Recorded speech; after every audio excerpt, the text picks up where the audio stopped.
ಕೃಷ್ಣಾಯ ವಾಸುದೇವಾಯ ಹರಯೇ ಪರಮಾತ್ಮನೆ ಪ್ರಣತಕ್ಲೇಶನಾಶಾಯ ಗೋವಿಂದಾಯ ನಮೋ ನಮಃ. ವಿಷ್ಣುಪತ್ನಿ ಮಹಾಮಾಯೇ ಮಹಾಪುರುಷರಕ್ಷಣೆ ಪ್ರಿಯೇ ಥಾಮೇ ಮಹಾಭಾಗೆ ಲೋಕಮಾತರ್ ನಮೋಸ್ತುತೆ. ಪ್ರಥಮೋ ಹನುಮಾನ್ ನಾಮ ದ್ವಿತೀಯೋ ಭೀಮ ಏವ ಚ ಪೂರ್ಣಪ್ರಜ್ಞಸ್ತೃತೀಯಸ್ತು ಭಗವತ್ಕಾರ್ಯ ಸಾಧಕಃ. ಉಮಾವೈವಾಕ್ ಸಮುದ್ದಿಷ್ಟಾ ಮನೋರುದ್ರ ಉದಾಹೃತಃ ತದೇತನ್ಮಿಥುನಂ ಜ್ಞಾತ್ವಾ ನ ದಾಂಪತ್ಯಾದ್ ವಿಹೀಯತೆ. ನ ಚಾಸ್ಯ ಜನ್ಮ ಇತ್ತಂ ಭಾವೇನ ಕಥಿತೋ ಭಗವಾನ್ ಭಗವತ್ತಮಃ ನೇತ್ತಂ ಭಾವೇನ ಹಿ ಪರಂ ದ್ರಷ್ಟುಮರ್ಹಂತಿ ಸೂರಯಃ. ಶ್ರೀ ಗುರುಭ್ಯೋ ನಮಃ.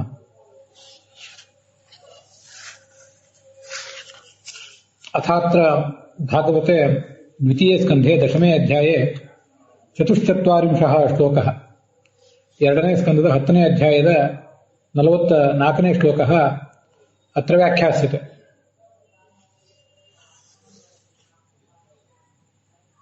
ಅಯಂ ಭಗವತ್ತಮಃ ನಾರಾಯಣಃ ಸೃಷ್ಟಿ ಪಾಲನ ಸಂಹಾರ ಕರ್ತೃತ್ವೇನ ಪೂರ್ವಂ ಸಮವರ್ಣ್ಯತ. ಇಮಂ ನರಂ ಸೂರಯಃ ಇತ್ತಂ ಭಾವೇನ ದ್ರಷ್ಟುಮರ್ಹಂತಿ.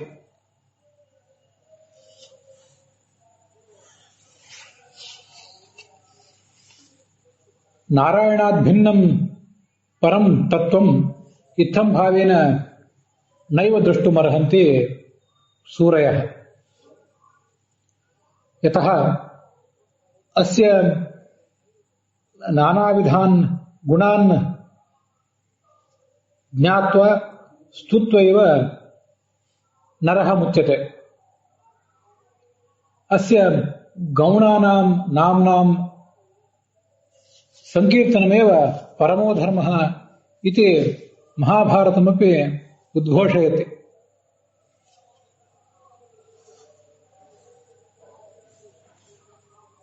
ಈ ಭಗವತ್ತಮ್ಮನಾದಂಥ ನಾರಾಯಣನನ್ನ ಹೇಗೆ ನಾವು ತಿಳ್ಕೊಳ್ಬೇಕು? ಸೃಷ್ಟಿಕರ್ತ, ಪಾಲನಕರ್ತ, ನಾಶಕರ್ತ ಮುಖ್ಯವಾಗಿ, ಅಥವಾ ಸೃಷ್ಟ್ಯಾದಷ್ಟಕರ್ತ, ಉತ್ಪತ್ತಿ, ಸ್ಥಿತಿ, ಸಂಹಾರ, ನಿಯತಿ, ಜ್ಞಾನ, ಆವೃತ್ತಿ, ಬಂಧ, ಮೋಕ್ಷ, ಇದೆಲ್ಲದಕ್ಕೂ ಕೂಡ ಕರ್ತ ಅಂತ ಅವನನ್ನು ನಾವು ಉಪಾಸನೆ ಮಾಡಬೇಕು ಅಂತ ಇದನ್ನ ಪ್ರತಿಪಾದನೆ ಮಾಡಿದ್ದಾರೆ. ಈ ಪರಮಪುರುಷನನ್ನ ಹೀಗೆ ಜ್ಞಾನಿಗಳು ತಿಳ್ಕೊಳ್ಬೇಕು. ಅವನನ್ನು ಹೀಗೆ ವರ್ಣನೆ ಮಾಡಿದ್ದೀವಿ, ಅವನನ್ನು ಹೀಗೆ ತಿಳ್ಕೊಳ್ಬೇಕು, ಆ ವರ್ಣನೆಗೆ ಅನುಸಾರವಾಗಿ ತಿಳ್ಕೊಳ್ಬೇಕು. ಭಗವಂತನ ಗುಣವೈಭವವನ್ನು ಪ್ರತಿಪಾದನೆ ಮಾಡುವುದೇ ಶಾಸ್ತ್ರಗಳ ಉದ್ದೇಶ. ಮತ್ತೆ ಅವನ ಗುಣವೈಭವವನ್ನು ತಿಳಿದೇ ಸಾಧಕ ಮುಕ್ತನಾಗ್ತಾನೆ. ಭಗವಂತನನ್ನು ಬಿಟ್ಟು ಇನ್ಯಾವ ತತ್ವವನ್ನು ಕೂಡ ನಾವು ಸೃಷ್ಟಿಕರ್ತ, ಪಾಲನಕರ್ತ, ನಾಶಕರ್ತ ಎಂಬುದಾಗಿ ಉಪಾಸನೆ ಮಾಡುವುದು ಸಲ್ಲದು. ಇದು ಅದರ ಅಭಿಪ್ರಾಯ. ಇದೀಗ ಶ್ಲೋಕದ ಭಾವಾರ್ಥವನ್ನ ನಾವು ಗಮನಿಸಿದ್ದೀವಿ. ಆದರೆ ಶ್ಲೋಕದ ಅನ್ವಯಾರ್ಥವನ್ನು ನೋಡ್ಲಿಕ್ಕೆ ಹೊರಟಾಗ ಅಲ್ಲಿ ಕೆಲವು ತೊಡಕುಗಳಿವೆ. ಅದಕ್ಕಾಗಿ ಆಚಾರ್ಯರು ಭಗವತ್ತಮಃ ನಾ ಪುರುಷಃ ಅಂತ ಹೀಗೆಲ್ಲ ಅದನ್ನ ವ್ಯಾಖ್ಯಾನ ಮಾಡಿದ್ದಾರೆ. ಅದಕ್ಕೆ ಏನು ಅರ್ಥ ಅಂತ ಅನ್ನೋದನ್ನ ಈಗ ನಾವು ನೋಡಬೇಕು. ವಿಜಯಧ್ವಜರು ಆ ಶ್ಲೋಕಕ್ಕೆ ಏನು ಅರ್ಥ ಬರೆದಿದ್ದಾರೆ, ಯಾದವಾರ್ಯರು ಏನು ಮಾಡಿದ್ದಾರೆ, ಆಚಾರ್ಯರ ಭಾಗವತ ತಾತ್ಪರ್ಯವನ್ನು ಗಮನಿಸಿಕೊಂಡು ಯಾದವಾರ್ಯರು ವ್ಯಾಖ್ಯಾನ ಮಾಡಿದ್ದಾರೆ. ಆದರೆ ವಿಜಯಧ್ವಜರು ಸ್ವಲ್ಪ ಭಿನ್ನವಾಗಿ ಮಾಡಿದ್ದಾರೆ.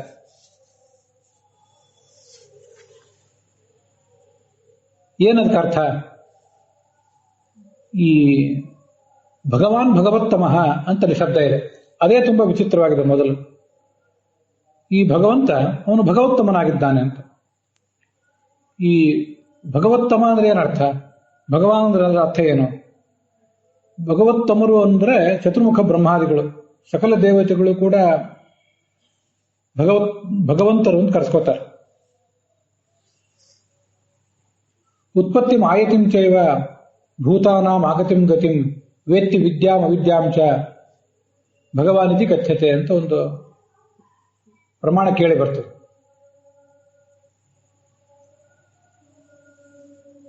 ಉತ್ಪತ್ತಿ, ಅವುಗಳ ಹುಟ್ಟು, ಮತ್ತೆ ಅವುಗಳ ಮುಂದಿನ ಗತಿ,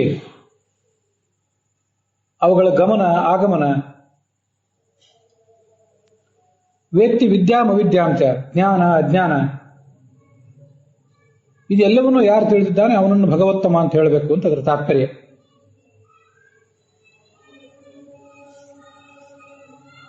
ಭಾಗವತ ತಾತ್ಪರ್ಯದಲ್ಲೇ ಮುಂದೆ ಒಂದು ಮಾತು ಬರ್ತದೆ.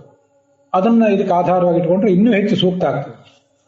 ಐಶ್ವರ್ಯಾದಿ ಗುಣೈ ಸದ್ಭಿ ಸರ್ವೈ ಸಾಮಗ್ರ್ಯಾತ್ ಸರ್ವದೇವತಾ ಭಗವತ್ ಶಬ್ದವಾಚ್ಯಾಶ್ಚ ನಿರಪೇಕ್ಷಂತು ಸಾಮಗ್ರ್ಯಂ ತಸ್ಯ ಸರ್ವಾಧಿಕಂ ಯತಃ ಅಂತ. ಭಗವಾನ್ ಅಂದ್ರೆ ಭಗವುಳ್ಳವನು ಅಂತ. ಯಾವುದದು ಭಗ? ಐಶ್ವರ್ಯಾದಿ ಗುಣೈ ಷಡ್ಭಿ, ಜ್ಞಾನ ವೈರಾಗ್ಯ ಐಶ್ವರ್ಯಸ್ಯ ಸಮಗ್ರಸ್ಯ ವೀರ್ಯಸ್ಯ ಯಶಸಃ ಶ್ರೇಯ ಜ್ಞಾನ ವೈರಾಗ್ಯವಶ್ಚ, ಇವನ್ನೆಲ್ಲ ಭಗ ಅಂತಂತಾರೆ. ಐಶ್ವರ್ಯ ಮೊದಲಾದ 6 ಗುಣಗಳನ್ನು ಯಾರು ಹೊಂದಿದ್ದಾರೆ ಅವರನ್ನೇ ಎಲ್ಲರನ್ನು, ಅವನು ಆ ಒಬ್ಬ ದೇವತೆ ಮಾತ್ರ ಅಲ್ಲ, ಎಲ್ಲರನ್ನೂ ಕೂಡ ಭಗವಂತ ಅಂತಾನೆ ಹೇಳಬೇಕು. ಸರ್ವ ದೇವತೆಗಳು ಭಗವಾನ್ ಅಂತಾನೆ ಕರೆಸ್ಕೊತಾರೆ. ಅದಕ್ಕೆ ಐಶ್ವರ್ಯಸ್ಯ ಸಮಗ್ರಸ್ಯ ಅನ್ನೋದಕ್ಕೆಲ್ಲ ಬೇರೆ ಬೇರೆ ಅರ್ಥಗಳಿವೆ, ಬೇರೆ ಬೇರೆ ಪಾಠಗಳೂ ಇವೆ. ಐಶ್ವರ್ಯಸ್ಯ ಸಮಗ್ರಸ್ಯ ವೀರ್ಯಸ್ಯ ಯಶಸಃ ಶ್ರೇಯ ಜ್ಞಾನ ವೈರಾಗ್ಯವಶ್ಚೈವ. ಪ್ರಧಾನವಾದನ್ನು ಒಂದನ್ನು ನಾವೀಗ ತಿಳ್ಕೊಳ್ಳೋಣ. ಸಮಗ್ರ ಜಗತ್ತಿನ ಮೇಲೆ ಒಡೆತನ. ವೀರ್ಯ ಅಂದ್ರೆ ಇನ್ನೊಬ್ಬರನ್ನು ಸೋಲಿಸುವ, ಇನ್ನೊಬ್ಬರಿಗೆ ಸೋಲದಿರುವ ಶಕ್ತಿ, ಎರಡನ್ನೂ ತಗೊಳ್ಳೋಣ. ಇಲ್ಲಿ ಬೇರೆ ಬೇರೆ ಪ್ರಸಂಗದಲ್ಲಿ ಸೋಲದಿರುವ ಶಕ್ತಿ, ಸೋಲಿಸುವ ಶಕ್ತಿಗೆ ಬೇರೆ ಬೇರೆ ಶಬ್ದಗಳಿವೆ. ಇಲ್ಲಿ ಒಟ್ಟಾರೆ ಶಕ್ತಿಯನ್ನು ಮಾತ್ರ ತಗೊಳ್ಳೋಣ. ಯಶಸ್ಸಃ ಶ್ರೇಯ, ಯಶಸ್ಸು ಅಂದ್ರೆ ಎಲ್ಲ ಕಡೆ ಹರಡಿದಂಥ ಕೀರ್ತಿ.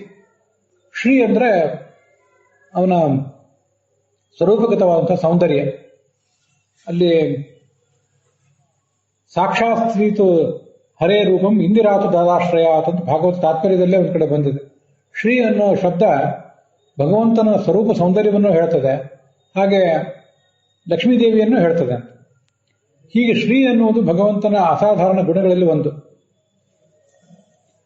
ಲಕ್ಷ್ಮೀದೇವಿಯನ್ನು ಪತ್ನಿಯನ್ನಾಗಿ ಹೊಂದಿದವನು ಅಂತ ಒಂದರ್ಥ, ಇನ್ನೊಂದು ಅಸಾಧಾರಣವಾದ ಸೌಂದರ್ಯ ಇದ್ದವನು ಅಂತ. ಮತ್ತೆ ಜ್ಞಾನ ವೈರಾಗ್ಯವಶ್ಚೈವ, ಜ್ಞಾನ ಇದೆ ಭಗವಂತನಿಗೆ, ಸರ್ವಜ್ಞಾನ. ಅಷ್ಟಾದರೂ ಆತ ಜಗತ್ತಿನಿಂದ ದೂರ ಇರ್ತಾನೆ. ಅಥವಾ ಜ್ಞಾನ ವಿಜ್ಞಾನಯವಶ್ಚ ಅಂತಲೂ ಕೆಲವು ಕಡೆ ಪಾಠ ಇದೆ. ಎಲ್ಲ ಸಾಧಕರು ಏನನ್ನು ತಿಳ್ಕೋಬೇಕು ಒಟ್ಟಾರೆ ಅದರಲ್ಲೂ ಜ್ಞಾನ.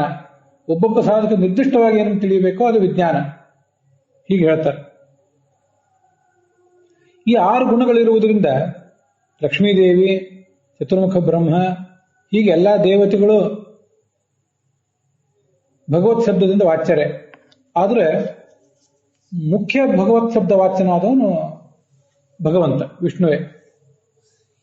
ನಿರಪೇಕ್ಷಂತು ಸಾಮಗ್ರ್ಯಂ, ಉಳಿದವರಲ್ಲಿ ಸಮಗ್ರತೆ ಇದೆ, ಭಗವತ್ ಶಬ್ದದ ಸಮಗ್ರತೆ ಇದೆ. ಆದರೆ ಆ ಸಮಗ್ರತೆಗೊಂದು ಸೀಮೆ ಇದೆ.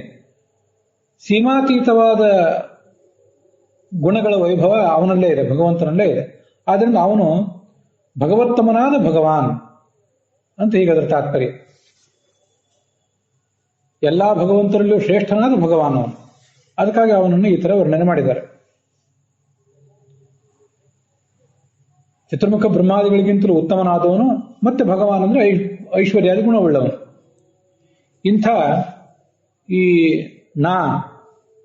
ನೇತ್ಥಂಭಾವೇನ ಕಥಿತ ಅಂತಿದೆಯಲ್ಲ, ನೇತ್ಥಂಭಾವೇನ ಅಂತನ್ನುವಲ್ಲಿ ಅಂತನ್ನೋದನ್ನು ಪದಚ್ಛೇದ ಮಾಡಬೇಕು. ಅಂದ್ರೆ ಪರಮಪುರುಷ, ಸಮಸ್ತ ಜಗತ್ತಿಗೂ ನೇತಾರನಾದವನು, ಜಗತ್ತನ್ನು ಮುನ್ನಡೆಸುವವನು ಅಂತ ಅದರ ತಾತ್ಪರ್ಯ. ಅಂಥ ಪರಮಪುರುಷ ನಾರಾಯಣ. ಹೀಗೆ ಸೃಷ್ಟಿಯಾದಿ ಗುಣವುಳ್ಳವನು, ಸೃಷ್ಟಿಕರ್ತೃತ್ವ, ಪಾಲನಕರ್ತೃತ್ವ, ನಾಶಕರ್ತೃತ್ವ ಮೊದಲಾದ ಗುಣವುಳ್ಳವನು ಅಂತ ಶಾಸ್ತ್ರದಲ್ಲಿ ಪ್ರತಿಪಾದಿತನಾಗಿದ್ದಾನೆ. ಯಾಕಂದ್ರೆ ಯಥೋವಾ ಇಮಾನಿ ಭೂತಾನಿ ಜಾಯಂತೆ ಅಂತ ಹೀಗೆಲ್ಲ ಶಾಸ್ತ್ರಗಳು ಅವನನ್ನು ವರ್ಣನೆ ಮಾಡಿವೆ. ಹೀಗೆ ಅಂಥ ಪರಮಪುರುಷನಾದ ನಾರಾಯಣ. ಅನ್ನೋದು ನಾರಾಯಣ ಅನ್ನುವುದರ ಒಂದು ಸಂಕ್ಷಿಪ್ತ ರೂಪವೂ ಹೌದು. ಅಂದ್ರೆ ಜಗನ್ನೇತಾರ ಅಂತನೂ ಒಂದು ಅರ್ಥ. ಇದು ನರೌ ನರಹ ಅಂತ ಶಬ್ದ. ಪಿತಾ ಪಿತರೋ ಪಿತರಹ ಶಬ್ದ ಹೇಗೋ ಹಾಗೆ ನಾ ನರೋ ನರಹ ಅಂತ ಒಂದು ಶಬ್ದ, ಅದನ್ನೇ ಇಲ್ಲಿ ನಾ ಅಂತ ಹೇಳಿರೋದು ಹೊರತು ನಿಷೇಧ ಅಂತದಕ್ಕೆ ಅರ್ಥ ಅಲ್ಲ ಇಲ್ಲಿ. ಹೀಗೆ ಪರಮಪುರುಷನಾದ ಭಗವಂತನಾದ ನಾರಾಯಣನನ್ನ ಸೃಷ್ಟಿಕರ್ತ ಇತ್ಯಾದಿ ರೂಪದಿಂದ ವರ್ಣನೆ ಮಾಡಿದ್ದಾರೆ. ಜ್ಞಾನಿಗಳು ಇವನನ್ನು ಹೀಗೆ ತಿಳ್ಕೋಬೇಕು. ಹೀಗೆ ತಿಳ್ಕೊಬನ್ನ ಇತ್ತಂ ಭಾವೇನ ದ್ರಷ್ಟುಮರ್ಹಂತಿ, ಹೀಗೆ ತಿಳ್ಕೋಬಾರದು ಅಂತ ಅದಕ್ಕೆ ಅರ್ಥ ಆಗ್ತದೆ, ಆಗೋ ಸಾಧ್ಯತೆ ಇದೆ. ಹಾಗಲ್ಲ, ನ ಅಂತನ್ನುವುದು ನಿಷೇಧಾರ್ಥಕ ಸೂಚಕ ಅವೇ ಅಲ್ಲ. ಅದು ನ ಅನ್ನುವುದು ಪರಮಪುರುಷನಾದ ನಾರಾಯಣನನ್ನು ಹೇಳ್ತದೆ ಅಂತಂದ ಮೇಲೆ ಆ ಭಗವಂತನನ್ನ ಹೇಗೆ ಶಾಸ್ತ್ರ ಪ್ರತಿಪಾದನೆ ಮಾಡಿದೆ ಹಾಗೆ ತಿಳ್ಕೋಬೇಕು ಅಂತ ಅದರ ತಾತ್ಪರ್ಯ. ಅಲ್ಲಿ ಭಾಗವತ ತಾತ್ಪರ್ಯದಲ್ಲಿ ಭಗವತ್ತಮಃ ನಾ ಪುರುಷಃ ಅಂತ ಹೀಗಿದೆ. ಅಲ್ಲಿ ಕೆಲವು ಕಡೆ ಭಾಗವತ ತಾತ್ಪರ್ಯದಲ್ಲಿ ಭಗವತ್ತಮಃ ಆದ್ಮೇಲೆ ಒಂದು ದಂಡ ಇದೆ, ಒಂದು ಫುಲ್ ಸ್ಟಾಪ್ ಸೂಚನೆ ಮಾಡ್ಲಿಕ್ಕಾಗಿ ಒಂದು ದಂಡ ಇದೆ. ಆ ದಂಡ ಅಲ್ಲಿ ಬೇಡ. ಭಗವತ್ತಮನಾದ ನಾ ಅಂದ್ರೆ ಪುರುಷ ಅಂತ ಅರ್ಥ. ನಾ ಅನ್ನೋದ್ರ ಅರ್ಥ ವಿವರಣೆ ಪುರುಷ ಅಂತ. ಭಗವತ್ತಮಃ ಅಂತನ್ನೋದು ಬೇರೆ, ನಾ ಒಂದು ಬೇರೆ, ಹೀಗೆ ಬೇಡ. ಭಗವತ್ತಮನಾದ ನಾ ಅಂದ್ರೆ ಪುರುಷನಾದ ಈ ನಾರಾಯಣ, ಅವನು ಶಾಸ್ತ್ರದಲ್ಲಿ ವರ್ಣಿತನಾಗಿದ್ದಾನೆ ಅಂತ ಅದರ ತಾತ್ಪರ್ಯ. ಹೀಗಾಗಿ ಅಲ್ಲಿರುವಂತಹ ಒಂದು ಫುಲ್ ಸ್ಟಾಪ್ ಏನಿದೆ ಅದನ್ನು ತೆಗೆದು ಹಾಕಬೇಕು. ಕೆಲವು ಪುಸ್ತಕದಲ್ಲಿ ಆಗಿದೆ. ಪೂರ್ಣ ಷಡ್ಗುಣನಾದಂಥ ನಾ ಅಂದ್ರೆ ಪುರುಷ, ಅವನೇ ನಾರಾಯಣ ಅಂತ ಅದರ ತಾತ್ಪರ್ಯ. ಅವನನ್ನು ಹೀಗೆ ಜಗತ್ತಿಗಿಂತ ಭಿನ್ನ ಅಂತ ತಿಳ್ಕೋಬೇಕು. ಸೃಷ್ಟಿಕರ್ತ, ಪಾಲನಕರ್ತ ಇತ್ಯಾದಿ ಗುಣದಿಂದ ಅವನನ್ನು ಉಪಾಸನೆ ಮಾಡಬೇಕು. ಇದಕ್ಕೆ ಇನ್ನೂ ಒಂದು ಅರ್ಥವನ್ನು ಹೇಳ್ತಾರೆ ವಿಜಯಧ್ವಜರು, ಯದ್ವಾ ಅಂತ. ಇತ್ತಂ ಭಾವೇನ ಅಂತ ಇದೆಯಲ್ಲ, ಇತ್ತಂ ಭಾವೇನ ಅಂತನ್ನುವುದು ತೃತೀಯ ವಿಭಕ್ತಿಯ ಶಬ್ದ. ತೃತೀಯ ವಿಭಕ್ತಿ ಏಕವಚನ ರೂಪ ಅದು. ಇತ್ತಂ ಭಾವೇನ ಈ ರೀತಿಯಾಗಿ ಅಂತ ಅರ್ಥ. ಅದನ್ನ ವಿಜಯಧ್ವಜರು ಇತ್ತಂ ಭಾವೇ ಅಂತ ಸಪ್ತಮಿ ವಿಭಕ್ತಿ ಏಕವಚನಾಂತವಾಗಿ ಮಾಡ್ಕೊಂಡಿದ್ದಾರೆ. ಇತ್ತಂ ಭಾವೇ ಚೇತಸಿ, ನಮ್ಮ ಮನಸ್ಸಿನಲ್ಲಿ ಇಂಥ ಅನೇಕಾನೇಕ ಆಲೋಚನೆಗಳುಳ್ಳಂತಹ ನಮ್ಮ ಚೇತಸ್ಸಿನಲ್ಲಿ ಅಂತ ಅದಕ್ಕೆ ಅರ್ಥ ಬರೀತಾರೆ. ಇತ್ತಂ ಭಾವೇ ಅನ್ನೋದಕ್ಕೆ ಚೇತಸಿ ಅಂತ ಅರ್ಥ. ಅದಕ್ಕೆ ಇತ್ತಂ ಚೇತಸ್ಸಿಗೆ ಮನಸ್ಸಿಗೆ ಇತ್ತಂ ಭಾವ ಅನ್ನೋ ಹೆಸರು ಯಾಕೆ ಅಂತ ಅನ್ನೋದನ್ನು ನಾನು ವಿವರಣೆ ಮಾಡಿದೆ ಅಷ್ಟೆ. ಹೀಗೆ ಅನೇಕ ಶಾಸ್ತ್ರಗಳನ್ನು ವರ್ಣನೆ ಮಾಡಿರುವ, ಶಾಸ್ತ್ರದಲ್ಲಿ ವರ್ಣಿತವಾದ ವಿಷಯಗಳನ್ನ ತುಂಬಿಕೊಂಡಂತಹ ಮನಸ್ಸಿನಲ್ಲಿ ಅವನನ್ನ ಜ್ಞಾನಿಗಳು ನ ಅರ್ಹಂತಿ ಇತಿ ನ, ಅಲ್ಲಿ ದ್ರಷ್ಟುಮಂತ ಮುಂದೆ ಇದೆ. ನೇತ್ತಂ ಭಾವೇನ ಅನ್ನುವಲ್ಲಿ ನ ಅಂತ ಅನ್ನೋದಕ್ಕೆ ಆಚಾರ್ಯರು ಹೇಳಿದಂತೆ ನಿಷೇಧವಾಚಕ ಶಬ್ದ ಅಲ್ಲ ಅದು. ಅದು ನಾ ಅಂದ್ರೆ ಪರಮಪುರುಷನಾದ ನಾರಾಯಣನ ಹೇಳ್ತದೆ ಅಂತ ನೋಡಿದ್ವಿ. ನ ಅಂತ ನಿಷೇಧ ಸೂಚಕವಾಗಿ ಇಟ್ಕೊಂಡ್ರೂ ಕೂಡ ಮುಂದೆ ಇತ್ತಂ ಭಾವೇನ ಅನ್ನುವಲ್ಲಿ ಮತ್ತೊಂದು ನ ಇದೆಯಲ್ಲ, ಅದನ್ನು ಕೂಡ ತೃತೀಯ ವಿಭಕ್ತಿ ಏಕವಚನ ಅಂತ ಇಟ್ಕೊಂಡಿಲ್ಲ ವಿಜಯಧ್ವಜರು. ನ ಅಂತ ಪ್ರತ್ಯೇಕಪಡಿಸಿದ್ದಾರೆ. ಹಾಗಾಗಿ ಎರಡು ನಕಾರವಾಚಕಗಳಾದವು. ತಮ್ಮ ಮನಸ್ಸಿನಲ್ಲಿ ಜ್ಞಾನಿಗಳು ಈ ಪರಮಪುರುಷರಾದ ನಾರಾಯಣನನ್ನ ನೋಡಿಯೇ ನೋಡಬೇಕು. ಅರ್ಹಂತೇವ, ಎರಡು ನಿಷೇಧ ಸೂಚಕ ಅವ್ಯಯಗಳು ಬಂದಿದ್ದರಿಂದ ಅವನನ್ನು ಹೀಗೆ ಆರಾಧನೆ ಮಾಡಬೇಕು ಅಂತ ಅದರ ತಾತ್ಪರ್ಯ ಆಗ್ತದೆ. ಅನೇನ ಜ್ಞಾನಿ ಪ್ರತ್ಯಕ್ಷಮಪಿ ಪ್ರೋಕ್ತಾರ್ಥೆ ಪ್ರಮಾಣಮಿತಿ ಸೂಚಿತಂ.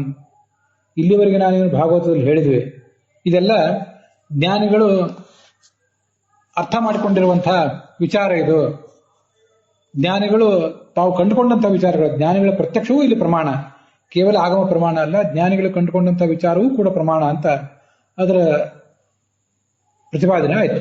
ಇದು ವಿಜಯಧ್ವಜರು ಮಾಡಿರುವ ಅರ್ಥ. ಭಾಗವತ ತಾತ್ಪರ್ಯಕ್ಕೆ ಅದು ವ್ಯತಿರಿಕ್ತವಾಗಿದೆ ವಿಜಯಧ್ವಜರು ಹೇಳಿದ ಅರ್ಥ, ಆದರೆ ಅದು ಚೆನ್ನಾಗಿದೆ, ಅದಕ್ಕಾಗಿ ಅದನ್ನು ಹೇಳಿದೆ ಅಷ್ಟೆ. ಇದೇ ನಮ್ಮ ಧೈರ್ಯ. ಆಚಾರ್ಯರು ಒಂದು ಸುಂದರವಾದ ಅರ್ಥವನ್ನು ಹೇಳಿರ್ತಾರೆ, ಅದಕ್ಕೆ ಭಿನ್ನವಾಗಿ ನಾವು ಆಲೋಚನೆ ಮಾಡಬಾರದು ಅಂತಲ್ಲ, ಅದು ಆಚಾರ್ಯ ವಿರುದ್ಧ ಆಗಿರಬಾರ್ದು ಅಷ್ಟೇ. ಹಾಗೆ ಅನೇಕ ಕಡೆ ವಿಜಯಧ್ವಜರು ಮಾಡಿರ್ತಾರೆ, ಯಾದವೇಂದ್ರ ತೀರ್ಥರು, ಅನಂತ ತೀರ್ಥರು ಮೊದಲಾದವರು ಕೂಡ ಮಾಡೇ ಇರ್ತಾರೆ. ಹಾಗಾಗಿ ನಮ್ಮಂಥ ಸಣ್ಣವರು ಕೂಡ ಹಾಗೇನಾದರೂ ಆಚಾರ್ಯರು ಹೇಳಿದ್ದನ್ನು ಕೇಳಿ ಅದನ್ನು ಒಪ್ಪಿಯು ಮತ್ತೊಂದು ಯಾವ್ದಾದ್ರು ವ್ಯಾಖ್ಯಾನ ಮಾಡಿದರೆ ಅದು ಸಮಗ್ರ ಶಾಸ್ತ್ರಾರ್ಥಕ್ಕೆ ವಿರೋಧಿ ಅಲ್ಲದೆ ಹೋದರೆ ಯಾವ ರೀತಿಯಿಂದ ತೊಂದರೆ ಇಲ್ಲ ಅಂತ ಅದರ ತಾತ್ಪರ್ಯ. ಇದನ್ನ ಬೇರೆ ಬೇರೆ ವ್ಯಾಖ್ಯಾನಕಾರರಿಂದ ಸ್ವಲ್ಪ ಭಿನ್ನವಾಗಿ ಮಾಡಿ ಎಡವಿದ್ದಾರೆ. ಅವನನ್ನು ನಾವೇನೋ ಹೀಗೆ ಪ್ರತಿಪಾದನೆ ಮಾಡಿದ್ದೀವಿ, ಆದರೆ ನೀವು ಅವನನ್ನು ಹಾಗೆ ಉಪಾಸನೆ ಮಾಡಬಾರದು ವ್ಯಾಖ್ಯಾನಕಾರರೆಲ್ಲ ನ ಇತ್ತಂ ಭಾವೇನ ಅಂತ ಮಾಡಿದ್ದಾರೆ.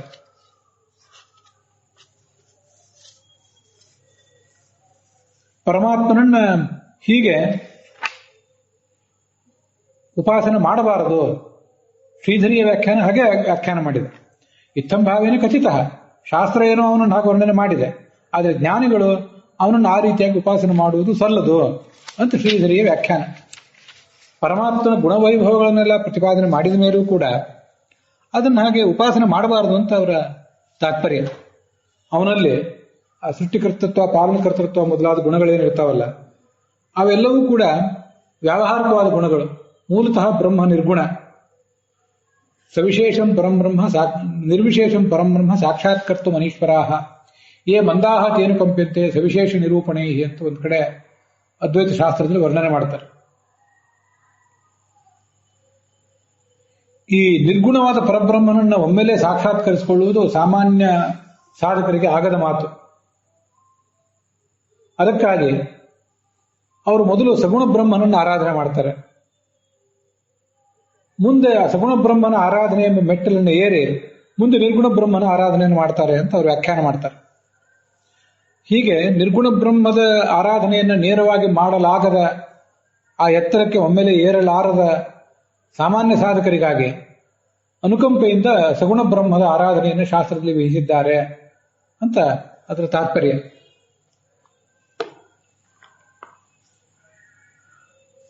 ಅವನು ಮೂಲತಃ ನಿರ್ಗುಣ ಆದ್ದರಿಂದ ಸೂರಿಗಳು ಅಂದರೆ ಮಂದರಿಗೆ ಸಗುಣೋಪಾಸನೆ ಮೊದಲ ಮೆಟ್ಟಲು. ಮಂದರಲ್ಲದ ಜ್ಞಾನಿಗಳಾದವರು ಏನಿದ್ದಾರೆ ಅವರು ಮಾತ್ರ ಭಗವಂತನ ಗುಣಗಳನ್ನ ಹಾಗೆ ಉಪಾಸನೆ ಮಾಡಬಾರದು, ಭಗವಂತ ನಿರ್ಗುಣ ಅಂತಲೇ ಉಪಾಸನೆ ಮಾಡಬೇಕು ಅಂತ ಅದರ ಅಭಿಪ್ರಾಯ ಆಗ್ತದೆ. ಸೃಷ್ಟತ್ವಾದಿ ರೂಪೇಣ ಅವನ್ನು ವರ್ಣನೆ ಮಾಡಿದ್ದಾರೆ. ಆದರೆ ಸೂರಯಸ್ತು ಪರಂ ಕೇವಲ ಏವಂ ರೂಪೇಣ ದಷ್ಟು ನಾರ್ಹಂತಿ, ಜ್ಞಾನಿಗಳು ಮಾತ್ರ ಅವನನ್ನು ಹೀಗೆ ಉಪಾಸನೆ ಮಾಡಬಾರದು. ಗುಣವನ್ನು ಹೇಳಿದ್ದಾರೆ, ಆದರೆ ಮಾಡಬಾರದು ಅಂತ ಶ್ರೀಧರರ ವ್ಯಾಖ್ಯಾನ.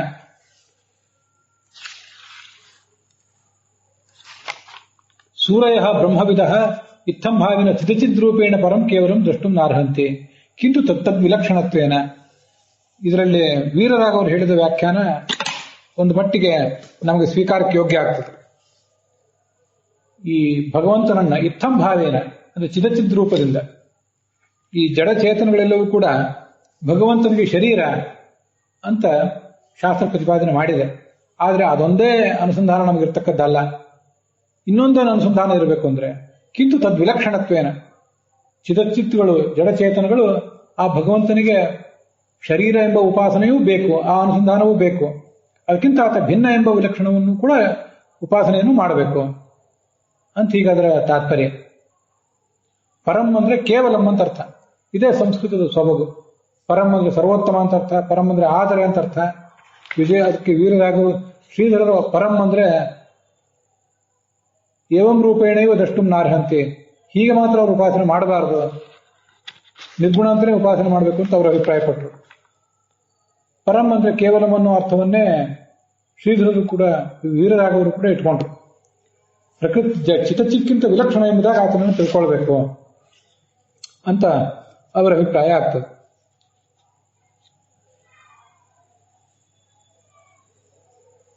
ಶ್ರೀಧರ ವ್ಯಾಖ್ಯಾನವನ್ನು ಅನುಸರಿಸಿ ರಾಧಾಕೃಷ್ಣರು ವ್ಯಾಖ್ಯಾನ ಮಾಡಿದ್ದಾರೆ. ವಿವೇಕಿಗಳಾದವರು, ಸೂರಿಗಳು ಅಂದ್ರೆ ವಿವೇಕಿಗಳಾದವರು, ಮಾಯಾತೀತನಾದ ಭಗವಂತನನ್ನು ಇತ್ತಂ ಭಾವೇನ ವಿಶ್ವಸೃಷ್ಟತ್ವಾದ ರೂಪದಿಂದ ದ್ರಷ್ಟುಂ ಕಾಣಲು ನ ಅರ್ಹಂತಿ, ಅವರು ಆ ಥರ ಮಾಡುವುದು ಯೋಗ್ಯ ಅಲ್ಲ. ಕಿಂತು ವಿಶುದ್ಧಮೇವ ಜಾನಂತಿ, ಈ ವಿಶುದ್ಧ ಅಂದ್ರೆ ನಿರ್ಗುಣ ಬ್ರಹ್ಮನ ಉಪಾಸನೆಯನ್ನೇ, ನಿರ್ವಿಶೇಷ ಬ್ರಹ್ಮನ ಉಪಾಸನೆಯನ್ನೇ ಅವ್ರು ಮಾಡಬೇಕು ಅಂತ ಹೀಗೆಲ್ಲ ಬೇರೆಯವರು ವ್ಯಾಖ್ಯಾನ ಇದೆ. ಆದರೆ ಆಚಾರ್ಯರು ಹೀಗೆ ಉಪಾಸನೆ ಮಾಡಬೇಕು ಅಂತನ್ನೋದನ್ನು ತೋರಿಸಿದ್ದಾರೆ. ವಿಜಯಧ್ವಜರು ಅದಕ್ಕೆ ಒತ್ತು ಕೊಟ್ಟಿದ್ದಾರೆ. ಹೀಗೆ ಉಪಾಸನೆ ಮಾಡದೇ ಇರಬಾರದು, ಗುಣವಿಶಿಷ್ಟ ಎಂಬುದಾಗಿಯೇ ಭಗವಂತನನ್ನು ಉಪಾಸನೆ ಮಾಡಬೇಕು ಅಂತ ಒತ್ತು ಕೊಟ್ಟಿದ್ದಾರೆ.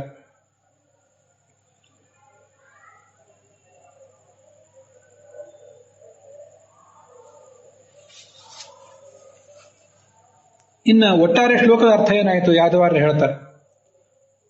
ಅತಿಶಯೇನ ಭಗವಾನ್ ಭಗವತ್ತಮಃ, ಈ ಭಗವಂತನೇ ಭಗವತ್ ಶಬ್ದಕ್ಕೆ ಮುಖ್ಯ ವಾಚ್ಯ. ನಾರದಾದಿಗಳು ಅವರು ಭಗವಾನ್ ನಾರದರು ಭಗವಾನ್ ವಸಿಷ್ಠ ಅಂತೆಲ್ಲ ಹೇಳ್ಬೋದು. ಆದರೆ ಅವರೆಲ್ಲರೂ ಅಮುಖ್ಯವಾಗಿ ಭಗವತ್ ಶಬ್ದದಿಂದ ವಾಚ್ಯರು. ಮುಖ್ಯವಾಗಿ ಭಗವಂತನೇ ಭಗವತ್ ಶಬ್ದದಿಂದ ವಾಚ್ಯ.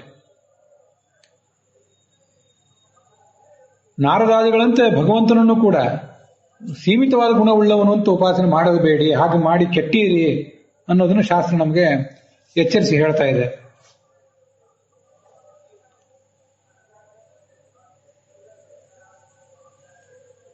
ಶಾಸ್ತ್ರಗಳಿಗೇನು ತಾತ್ಪರ್ಯ? ನಿರ್ವಿಶೇಷ ಪರಬ್ರಹ್ಮನ, ನಿರ್ಗುಣದ ಪರಬ್ರಹ್ಮನ ಪ್ರತಿಪಾದನೆ ಮಾಡುವುದೇ ತಾತ್ಪರ್ಯ ಅಂತ ಯಾರಿಗಾರು ಸಂಶಯ ಬಂದ್ರೆ, ಹಾಗಲ್ಲ. ಇತ್ತಂಭಾವೇನ ವಿಶಿಷ್ಟಂ, ಸೃಷ್ಟಿಕರ್ತೃತ್ವಾದಿ ಗುಣ ವಿಶಿಷ್ಟನಾದ ಪರಬ್ರಹ್ಮನನ್ನೇ, ಆ ಪರಮಾತ್ಮನನ್ನೇ ಸೂರಯ ದ್ರಷ್ಟುಮರ್ಹಂತಿ, ಹಾಗೆ ಜ್ಞಾನಿಗಳು ತಿಳ್ಕೋಬೇಕು. ಅದನ್ನ ಮುಂದೆ ಪ್ರತಿಪಾದನೆ ಮಾಡ್ತಾರೆ. ಕರ್ತೃತ್ವ ಪ್ರತಿಷೇಧಾರ್ಥಂ ಅಂತ ಹೀಗೆಲ್ಲ. ನಮ್ಮ ಬಂಧ ಹೋಗ್ಬೇಕು ಅಂತಿದ್ರೆ ಯಾಟಗಾರರು ಅದನ್ನ ಇಲ್ಲೇ ಬರೆದಿದ್ದಾರೆ. ಸಂಸಾರದ ಬಂಧನ ನಮ್ಮದು ಕಳಚಬೇಕು ಅಂತಿದ್ರೆ ಆ ಭಗವಂತನನ್ನು ಹೀಗೆ ಈ ಗುಣವಿಶಿಷ್ಟ ಎಂಬುದಾಗಿ ಉಪಾಸನೆ ಮಾಡಬೇಕು, ಹೊರತು ನಿರ್ಗುಣ ಎಂಬುದಾಗಿ ಉಪಾಸನೆ ಮಾಡಬಾರದು ಅಂತ ಅದರ ತಾತ್ಪರ್ಯ. ತಮೇವಂ ವಿದ್ವಾನ್ ಅಮೃತ ಇಹ ಭವತಿ ನಾಣ್ಯಃ ಪಂಥ ವಿದ್ಯತೆ ಅಯನಾಯ, ನಾಣ್ಯಃ ಪಂಥ ಅಯನಾಯ ವಿದ್ಯತೆ ಅಂತ ಪುರುಷ ಸೂಕ್ತ ಹೇಳ್ತದೆ. ಗುಣಗಳನ್ನು ವರ್ಣನೆ ಮಾಡಿ ಆ ಭಗವಂತನ ಹೀಗೆ ತಿಳಿದವನೇ ಮುಕ್ತನಾಗ್ತಾನೆ ಅಂತ ಅಲ್ಲಿ ಬಂದಿದೆ.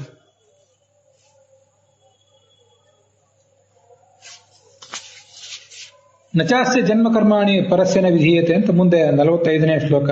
ಅದೆಲ್ಲವೂ ತತ್ವಜ್ಞಾನಕ್ಕಾಗಿ, ನಮ್ಮ ಸಂಸಾರದ ಮುಕ್ತಿಗಾಗಿ ಇರುವುದು ತತ್ವಜ್ಞಾನ ಅಂತ ಮುಂದೆ ಅದನ್ನು ವರ್ಣನೆ ಮಾಡ್ತಾರೆ.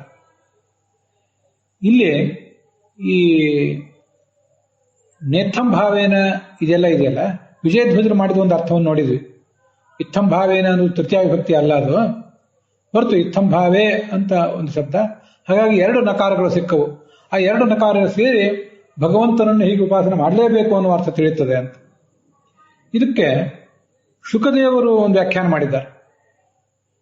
ಅದನ್ನು ಕೂಡ ನಾವಿಲ್ಲಿ ನೋಡಬಹುದು. ಅದಾದ್ಮೇಲೆ ಅದರ ಮೇಲೆ ಗೋವಿಂದಾಚಾರ್ಯ ವಿಮರ್ಶೆ ಮಾಡಿದ್ದಾರೆ. ಅದನ್ನು ಕೂಡ ನಾವೀಗ ನೋಡೋಣ.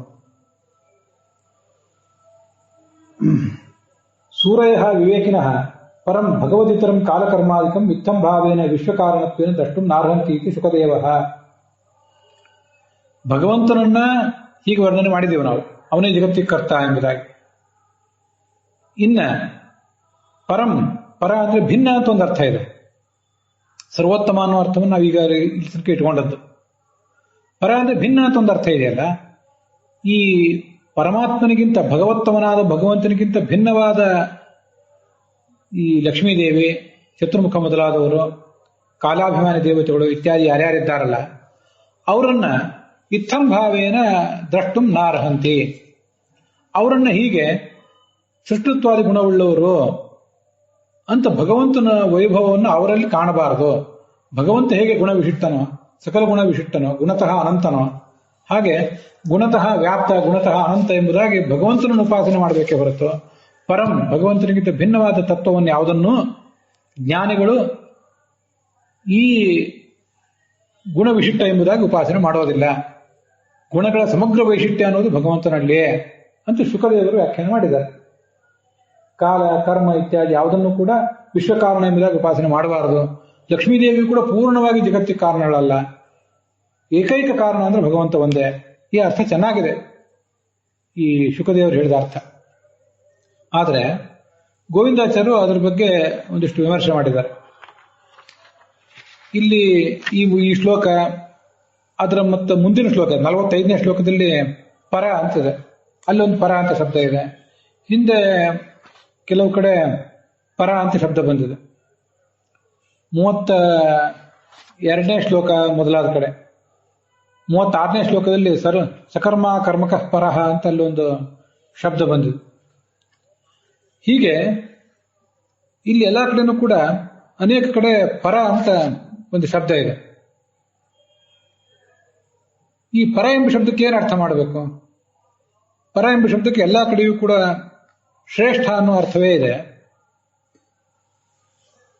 ಆದ್ರಿಂದ ಇಲ್ಲಿಯೂ ಕೂಡ ಪರ ಎಂಬ ಶಬ್ದಕ್ಕೆ ಶ್ರೇಷ್ಠ ಅನ್ನೋ ಅರ್ಥವನ್ನೇ ಮಾಡಬೇಕು ಹೊರತು ಭಿನ್ನ ಅನ್ನೋ ಅರ್ಥವನ್ನು ಮಾಡಬಾರದು. ಅದಕ್ಕಾಗಿ ಆಚಾರ್ಯರಿಗೆ ಆ ವ್ಯಾಖ್ಯಾನ ಇಷ್ಟ ಆಗಲಿಲ್ಲ. ಭಗವಂತನಿಗಿಂತ ಭಿನ್ನವಾದ ಯಾವ ತತ್ವವನ್ನು ಜಗತ್ಕಾರಣ ಎಂಬುದಾಗಿ ಉಪಾಸನೆ ಮಾಡಬಾರದು ಅಂತ ಕೆಲವರು ಹೇಳುವ ಅರ್ಥ ಆಚಾರ್ಯರಿಗೆ ಅದು ಒಪ್ಪಿಗೆ ಆಗಲಿಲ್ಲ. ಯಾಕೆ ಒಪ್ಪಿಗೆ ಆಗಲಿಲ್ಲ ಅಂದ್ರೆ ಎಲ್ಲ ಕಡೆನೂ ಕೂಡ ಹಿಂದಿನ ಶ್ಲೋಕಗಳಲ್ಲಿ ಮುಂದಿನ ಶ್ಲೋಕಗಳಲ್ಲಿ ಅಲ್ಲೆಲ್ಲ ಕಡೆಯೂ ಕೂಡ ಪರಸ್ಯನ ವಿಧೀಯತೆ ಅಂತ 45ನೇ ಶ್ಲೋಕ, ಅಲ್ಲೆಲ್ಲ ಕಡೆಯೂ ಕೂಡ ಪರ ಅಂದ್ರೆ ಶ್ರೇಷ್ಠ ಅನ್ನೋ ಅರ್ಥವೇ ಬಂದಿದೆ, ಭಿನ್ನ ಅನ್ನೋ ಅರ್ಥ ಬಂದಿಲ್ಲ. ಆದ್ರಿಂದ ಆ ಅರ್ಥ ಅದು ಸ್ವೀಕಾರಕ್ಕೆ ಯೋಗ್ಯ ಅಲ್ಲ. ಆದ್ರಿಂದ ಆಚಾರ್ಯರು ಈ ತರ ಅರ್ಥ ಹೇಳಿದ್ದಾರೆ. ಪರ ಅಂದ್ರೆ ಸರ್ವೋತ್ತಮ ಅಂತ ಅರ್ಥ. ನ ಅಂತ ಅನ್ನೋದು ನಿಷೇಧವನ್ನು ಹೇಳುವುದಿಲ್ಲ, ಅದು ನಾ ಅಂತ ಪರಮಪುರುಷನಾದ ನಾರಾಯಣನನ್ನು ಹೇಳ್ತದೆ ಅಂತ ಗೋವಿಂದಾಚಾರ್ಯರು ಅದನ್ನ ವ್ಯಾಖ್ಯಾನ ಮಾಡಿದ್ದಾರೆ. ಆದರೆ ಗೋವಿಂದಾಚಾರ್ಯ ವ್ಯಾಖ್ಯಾನದ ಮೇಲೆ ನಂದೊಂದು ವಿಮರ್ಶೆ ಹೀಗಿದೆ.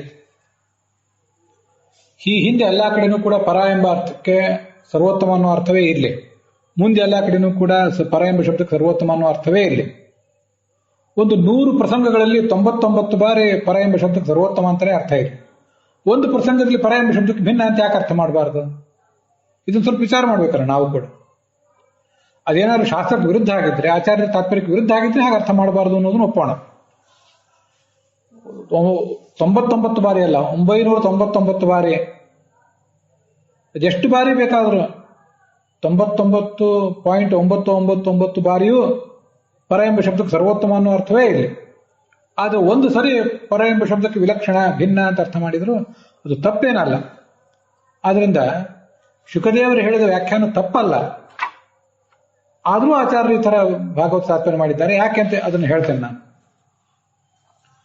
ಇಲ್ಲೇ ನಾವೀಗೇನು ಶ್ಲೋಕಗಳು ನೋಡ್ತಾ ಇದ್ದೀವಲ್ಲ, ಇಲ್ಲಿ ಎಲ್ಲಾ ಕಡೆನೂ ಕೂಡ 36 ಸಕರ್ಮ ಕರ್ಮಕ ಪರಹ ಅಂತಲ್ಲಿ ಪರ ಅಂತ ಒಂದು ಕಡೆ ಇದೆ 36ನೇ ಶ್ಲೋಕದಲ್ಲಿ.